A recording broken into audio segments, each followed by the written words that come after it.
Bonjour et bienvenue dans 5 minutes au musée Rolin. Aujourd'hui, nous allons explorer une peinture à l'huile réalisée sur un panneau de chêne, la Nativité au cardinal Rolin. Une jeune femme au centre du tableau tend les mains vers un petit enfant installé dans une mangeoire. Elle est accompagnée par un homme barbu à gauche, de 2 enfants au premier plan et de 2 hommes appuyés sur une palissade à l'arrière-plan. Un paysage bleuté occupe le lointain, tandis que ce qui semble être une chapelle à gauche et un château fort à droite ferment la composition, telle une scène de théâtre intérieur et intimiste. Cette impression est renforcée par l'orientation horizontale du tableau qui offre un cadrage très serré, avec des personnages représentés à mi-corps pour intensifier la scène et donner de la force à la composition.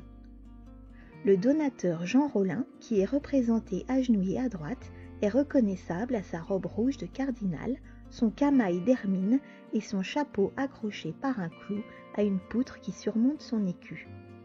Écartelé aux 1 et 4 d'azur, à 3 clés d'or posées en pal, aux 2 et 3 d'argent à la bande d'azur, chargé en chef d'une oie d'argent.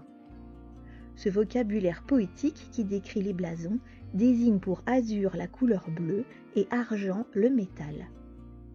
Sa devise en latin est inscrite dans les écoinçons aux 2 angles supérieurs du tableau. Deum time, crains Dieu. Son visage est osseux et grisâtre, le front ridé.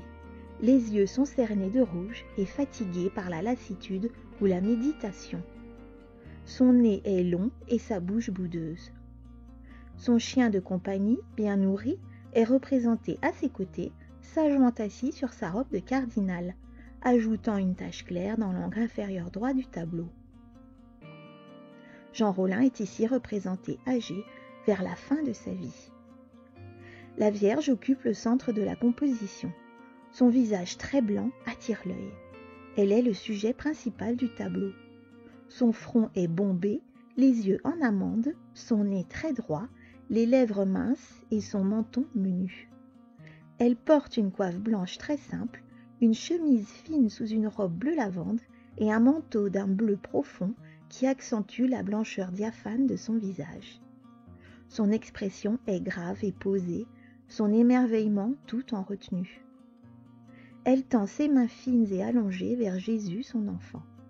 Ce nourrisson nu et sans défense est réaliste et gesticule comme un nouveau-né.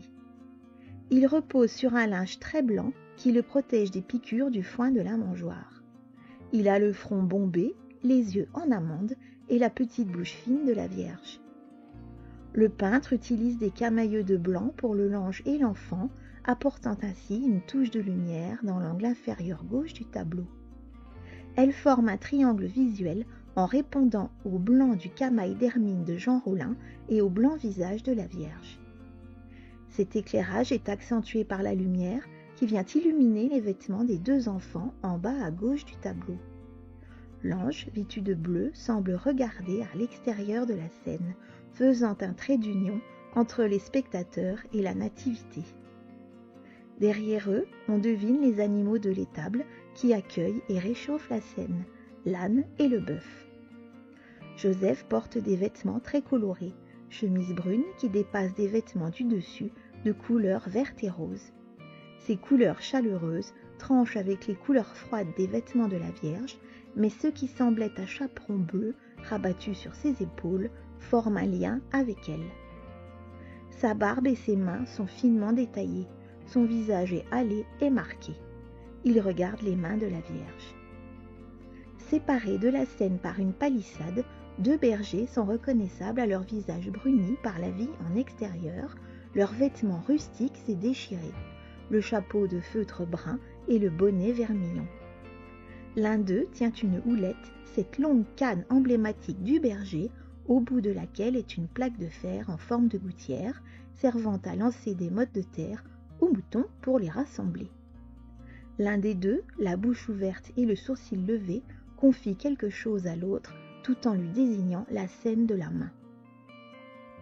À l'arrière se trouve un paysage vallonné et verdoyant où l'on distingue une ville et des bergers gardant leurs troupeaux. L'ange de l'Annonciation au berger vole dans le ciel et apporte une touche de merveilleux à la scène.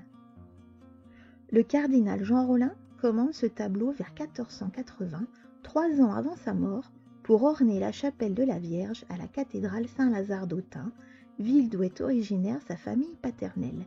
Il est l'un des fils de Nicolas Rollin, chancelier du duc de Bourgogne Philippe le Bon.